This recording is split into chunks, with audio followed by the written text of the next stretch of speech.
be wary of association with the Wizard of Wall Street, unless you're family or friends.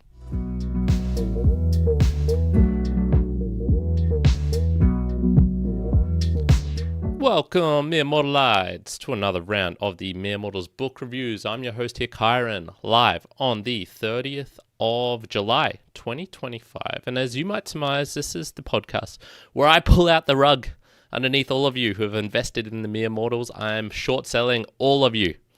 Okay, no, I'm not doing any of that. We don't even have any shares, by the way, so don't worry, you're not missing out. Instead, we are going to be analyzing this book here of someone who would be doing this, The Wizard of Wall Street and His Wealth. I read this on the Kindle over these last couple of months while I was traveling, and it is the subtitle, The Life and Deeds of Jay Gould, by Trumbull White. So this was published in 1892. It's about 268 pages in length. I'd say it took me, I don't know, cumulative like 9 hours over many different sessions of reading because I was not as dialed in, as focused as I am reading back here now that I'm in Brisbane. So it is a biography, as you might imagine, detailing the life of a one Jay Gould, or Gold, and who was at one point one of the most wealthiest individuals in the world. So he was an American. It starts from his childhood, going in poverty, leading up through how he kind of became a businessman, started interacting with people in the world, doing a variety of different jobs, before eventually finding his way to Wall Street and his, I guess you call, financial shenanigans there. So, and he became and this is all in the 1800s, so from like 1830 to 1890, roughly, is the time period. And he became one of the robber barons. So think of the Andrew Carnegies of the world, the Rockefellers. Those are the sorts of people that he was contemporaries of. So what you'll find in this book, plenty of stories showcasing his ruthlessness in terms of financial dealings, how he spent his wealth, how he interacted with people inside and outside of Wall Street, in particular the kind of differentiation between how he was as a businessman and then how he was as a man. So let's jump into it. And who was Jay Gould? How did he acquire so much wealth? So a quick rundown on him himself. He was born in 1836, died 1892. He came from a small dairy farm in the middle of nowhere, and you might be thinking, like, where's the middle of nowhere? New York, actually, but it was, I believe, New York State, which I found rather funny. And he was a rather industrious child who had, I guess, even at that age, bigger aims and goals for himself in life. So he wanted to escape the kind of the clutches of poverty. So he was worked ridiculously hard, and even as a child, was very independent. So, left his farm independently, was going out to study, almost despite his kind of father's wishes. He had a couple of siblings as well. Once he got out of that, he made opportunities for himself as a bookkeeper for a blacksmith, surveying and writing, and he kind of pursued all of these things with a dedication and a focus, where even if he maybe wasn't naturally great at it, he became pretty good at it by just sheer commitment and hard work and energy. After this, he actually got into the tanning business and started running companies. This is when you start to see, I guess, some of the dodgy practices of him as a businessman, which he only continued through success and success, eventually ending up on Wall Street, and was more in the business of kind of buying and selling shares and stocks, but would also be on the boards of many of these companies. He was particularly known for railways and almost monopolization of different types of railways, consolidating them. And I could list off a couple of some of the names, but they're lost to time at this point, and or maybe still exist, but kind of irrelevant in today's day and age. And he eventually died of tuberculosis at a relatively young age. I think that's 56, if my calculations are correct. And had amassed, they said in the book, around 72 million, actually not in this book, outside sources, of 72 million US at the time, in the 100 million sort of range, which in today's day and age in US dollars would be in the kind of low billions, 2 billion, 3 billion. So at the time, he was one of the wealthiest people in the world. So if you have never heard of him before, you'll be able to get a sense of him from my stories here. If you have heard of him, typically I think you'd really love him or hate him. And it's very easy to love him or hate him if you're looking at just one part of his life. Whereas I think it's kind of necessary to separate him as a businessman versus as a man, and the kind of personal and individual before combining them for an overall assessment. So as a businessman, I gotta say he was rather repellent.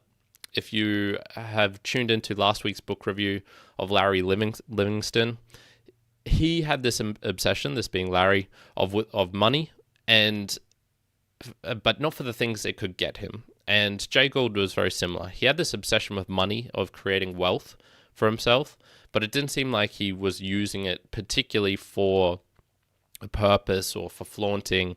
I think it was perhaps a drive to prove himself in the world, perhaps coming from such a young, from poverty at a young age. And if you look at his spending, for example, he did have a lot of the nice things: a mansion, a carriage, butlers and assistants and things like that.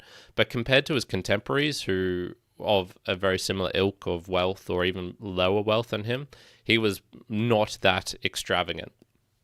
And, for him, this kind of obsession with money, of, dare I say, power, perhaps is a better way of putting it, because those two are rather intimately linked. For him, he had this obsession with it, but it wasn't whether it was to prove himself right or wrong, which was in the case of Larry from last week's book review. It was more, I think for him, business was about people and not about numbers. So he wasn't doing day trading, for example. He was much more, or if he was, it was on a smaller scale level. For him, it was more about, I think, the competition, perhaps, of proving, of besting other people, and perhaps even of besting himself and proving that he could do this. It's very hard to understand his motivations, and it's interesting in this respect because he had no journals or diaries, so to speak of. He was rather secretive, so we don't get into this insight of his character of why exactly he was doing a lot of these things. So business for him was not about right or wrong, and this segues into his actions within the stock market in particular, of manipulating stocks and how he ran companies.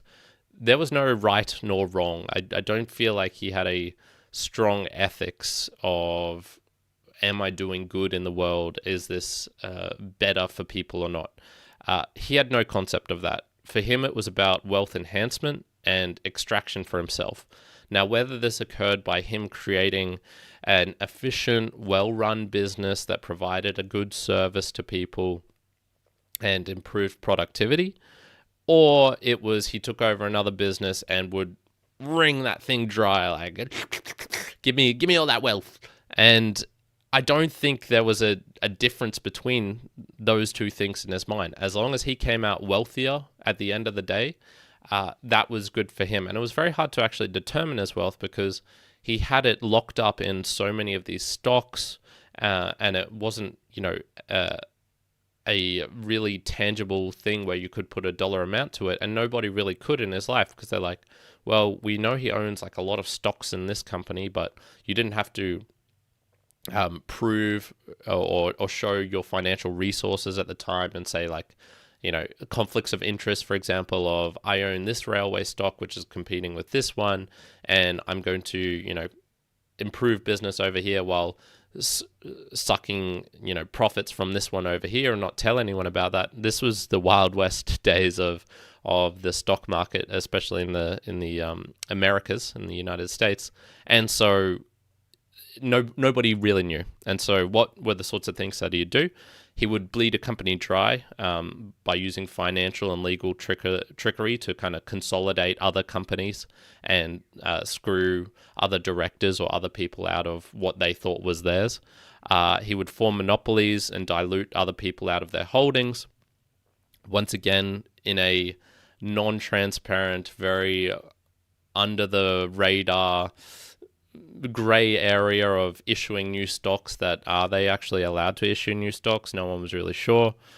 He would form monopolies, dilute other people. I mentioned that. Utilize close contacts to manipulate people, going all the way up to the president of the United States. He had a friend who was friends with, I think, the wife of the president at the time. I'm blanking on the name on which one, who it was. Perhaps it was Roosevelt.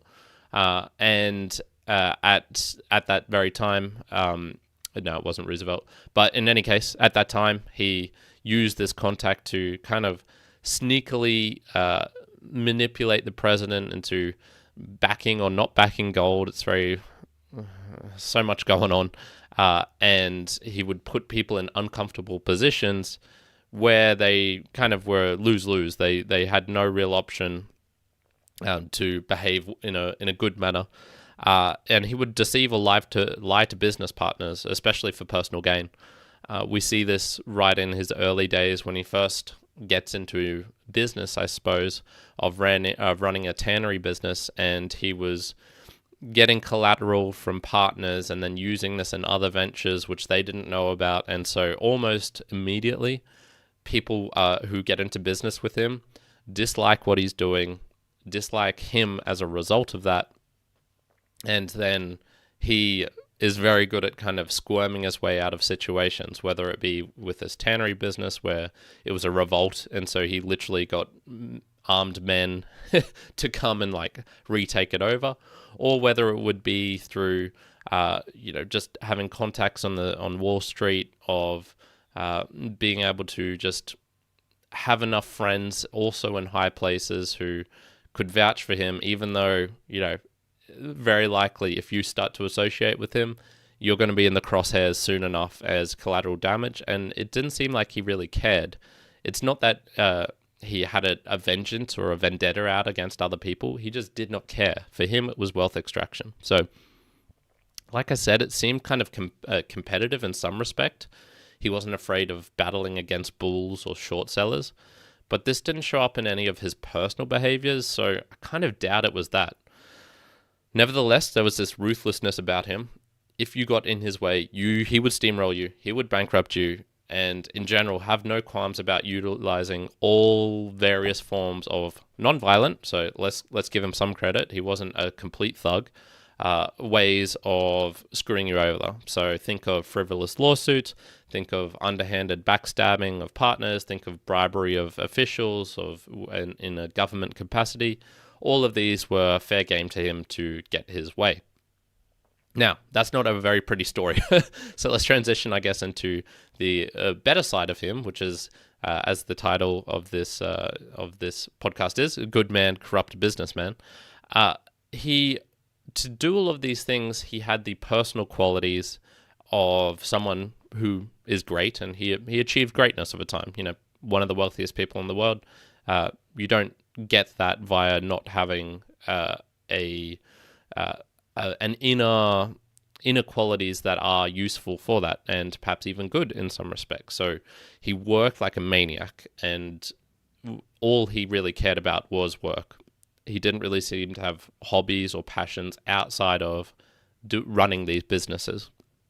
He's highly educated, would put many, many hours into study. His library was apparently very well renowned as being one of the most extensive and of high quality of his day.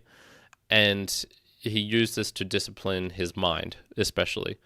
Luckily for him as a man, he didn't have any vices, so to speak of. So although he pretty much neglected his physical fitness, all he would do was walk around all day, and have a daily walk was probably the most strenuous thing he ever did.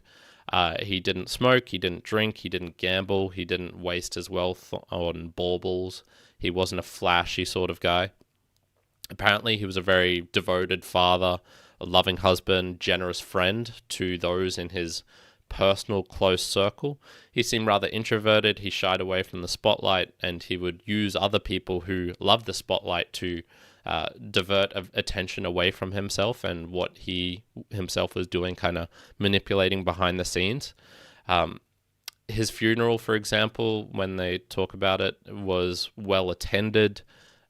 it had all the curious onlookers, the gawkers, the what do you call it, the peanut gallery, who all wanted to come and see it. But his funeral was, attended by, I think it was a couple of hundred people maximum, but he still got attended. It's not like he was this wealthy Scrooge McDuck or Ebenezer Scrooge type characters who hoarded all their wealth and was, so inwardly focused. Sure, he wasn't an extrovert and out there and making lots of friends, but it seemed like the friends that he did have were very close to and that he was loyal to. And he rewarded this loyalty of those very intimate people who worked underneath him, so they weren't in competition with him, but he would be very generous at times of giving wealth to his assistant, of when someone in his company's a pensioner or someone, broke their leg and had a family and couldn't provide for them, he would at times step in and provide wealth for them, or, money or resources, so that that person could survive. And you look at it and you go, okay, well, that was the right thing to do. That was a very generous. He didn't need to do that, but that's a very nice thing that he did. So the charitable donations he would make in secret, he supported all sorts of various different things, of arts, of social projects and things like that. So when you look at him, he had this kind of calm, non-confrontational personality. Somewhat, as I'm reading this section of him, I'm like, oh, as a man, he seemed like a rather decent person. I would have loved to have met him and spend time with him. So he wasn't a bully. He wasn't a spruiker. He attained his wealth through what I would say are underhanded means, but he didn't then use that to lord it over other people or treat other people like they were trash. So it's kind of funny because when you look at other magnates or very extravagant people who have attained a level of wealth, you might see them flaunting it and things like this, whereas he liked to hide in the shadows. And you could maybe say he's differentiated, and that's like something unique about him. But then if every magnate who hides in the shadows, you're not going to hear about them. So perhaps there's equal numbers of both of those. So if you combine the two, Jay Gould as the man, as his life, as the businessman, what can you say about him? I overall would probably say the negatives outweigh the positives. I'm sure many a great villain throughout history has been personable and lovely to their people. But just looking at the wreck and the ruin, the amount of things that happened afterwards in terms of regulations that were put in place of, if you're labeled a robber baron by history, that's probably not a good thing that you were doing at the time. So I would argue that he made his country a worse place. I would argue that that people who would say, oh, that was just how you had to do business at the time, I think that was a choice that he made, that people's individual actions should be taken into account. Sure, the age of the time had a lot of bribery and corruption. He helped perpetuate that. He helped create that. I don't think that he was forced into that. And the backstabbing, all of those sorts of things, he was a leader, and leaders dictate not a totality of the atmosphere of the time, but they certainly play a role in that. And when I look at him like that, I go, yeah, probably not a great dude as a whole. Probably not a great dude. So jumping on to the actual author of this book, some extra details. Charles Trumbull White, who just went by the name of Trumbull, was born in 1868, died in 1941, and he wrote this as a serialization, actually the year of Jay Gould's death, and in a magazine in a newspaper publication. He moved into magazines later on, and apparently Ernest Hemingway came to him multiple times asking him for writing advice, so I think that's an indication that he was a decent writer. This is his most well-known book from what I can tell, and I actually quite enjoyed his style. Very easy to read. I didn't feel like he was adding extravagant details or unnecessary details. He's seen mostly by the book. Obviously, with something like this, it's subjective, and I think he had tried to have some semblance of neutrality whilst also adding in his personal opinion in slight doses. So, for example, he would criticize some of the behaviors that Jay Gould did, but he also would acknowledge, like, yeah, this is a guy who apparently was rather generous and nice outside of his actual business dealings. So I thought he had a nice blend of that, and you can see that he was kind of fair in some cases because the author, Trumbull White, was a world traveler. He would stand up for causes that he felt was right, such as the mistreatment of Negroes during World War One, of poverty in other countries, of wars that America was starting in Cuba, the Spanish-American War, all these sorts of things. So I think it's useful to note the closeness of his writing this book to the actual death of Jay Gould, as in he was a contemporary of him, even though he didn't personally know Jay Gould. Jay Gould didn't write stuff. There's no real speeches. It's more anecdotes about this person said this happened. Here's how he behaved in this certain context. Some of congressional hearings and speeches when he was called up to the stand for his shady business practices. And even though, for example, I believe he was meant to be jailed, but he fled to another state where he didn't need to, and then that all got sorted over, so he didn't end up ever getting, I think, prosecuted or commit any or have his name written down in a book somewhere as like he committed this crime. People definitely knew that he was doing very dodgy stuff at the time as well. It's not like it was a surprise to anyone that all of these bad things were happening kind of behind the scenes. So, history is very easy to interpret the way that you'd like. So take all of this with a grain of salt. It's not a first-hand resource, and we'll be talking about that more in the upcoming book review of next week. But he certainly was known at the time for not being the best of businessmen and of upstanding integrity and morality. Jumping on to the summary, similar book recommendations. To be honest, I felt kind of rather indifferent throughout a lot of this book. And I think that's just typical for biographies. For myself, I just am not that interested in that many people's lives and all the intricate details, the small little minutiae. I've read biographies before. Mahatma Gandhi I've done on this channel.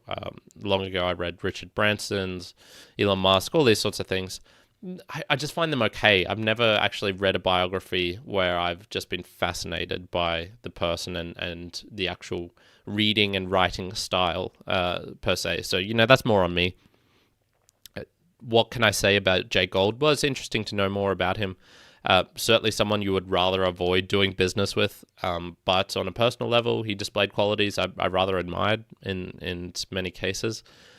I think the book did a decent job painting what his life was like at the time, and I think it's a decent book because it was written so close to his actual life span, and it's not someone reanalyzing something from 100 years later. So, what can you say about Jay Gould? Yeah, personally, probably slightly negative overall for society, but hey, that's interesting because normally it's probably the other way around. It'll be a Steve Jobs who did some amazing things for society in terms of productivity, inventions, and stuff like that, and was a bit of an arsehole. So, a switch around in that case, which is something fun. So, overall, I'm going to give the book The Wizard of Wall Street and His Wealth by Trumbull White a 6 out of 10. Thought it was relatively decent. So, check it out. What are some similar books? Mark Twain's Gilded Age. I did a book review of that not too long ago. That is the setting for the time. So if you want to know what the type of place that Jay Gould existed in, that book is fantastic for it because it gives you the insights into what America or the United States was like during this era of the robber barons and the amount of political corruption and bullshit that was going on. So That's probably good. There's a book called Chapters of Erie, which was written by someone Adams, and that was on a specific railway line or railway company, which showcased just how dodgy Jay Gould was. I have not read that. I had that on my reading list. I read a little bits and pieces. That is, if you want to dive deeper into Jay Gould, that's probably the book to have a little look at. So that's it for today. Thanks everyone for joining in. This is a value for value podcast, and I just ask that you provide some value back for everything that I am doing here for you. Many different ways you can do that. I love to hear your comments and likes, all the small things you can do to help boost the popularity of this channel. Very much appreciated. I want to hear your book recommendations. What do you think I would enjoy? What would you like me to cover on this channel? Whether that be an author or a specific book. Your favorite book of all time, please write it down in the comments below. And then you can also financially help contribute to the show for everything that we're doing here. Lights, the cameras, the actions, bang, bang, bang, bang. I want to get as wealthy as Jay Gould. Let's make that happen.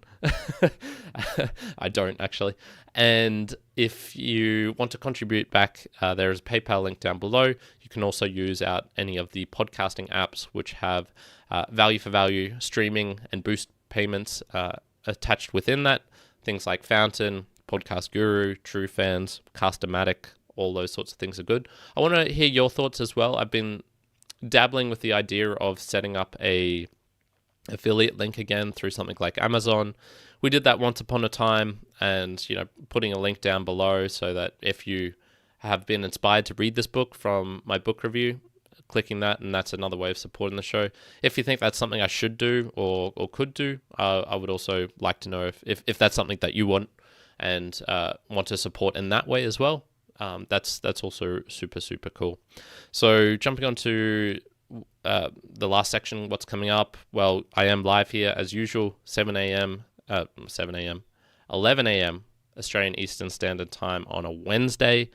What's coming up? So I have got the last book that I read on the Kindle during my travels, which is on the Athenian Navy, Lords of the Sea, I believe it's called, John R. Hale.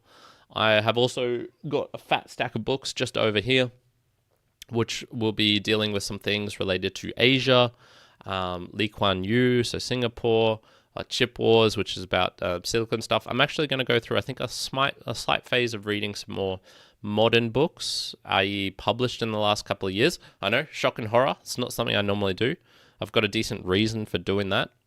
And it'll still be dealing with a lot of the recent spate of kind of trends that I've been going through, which has been history books, of financial books, of travel or world type things.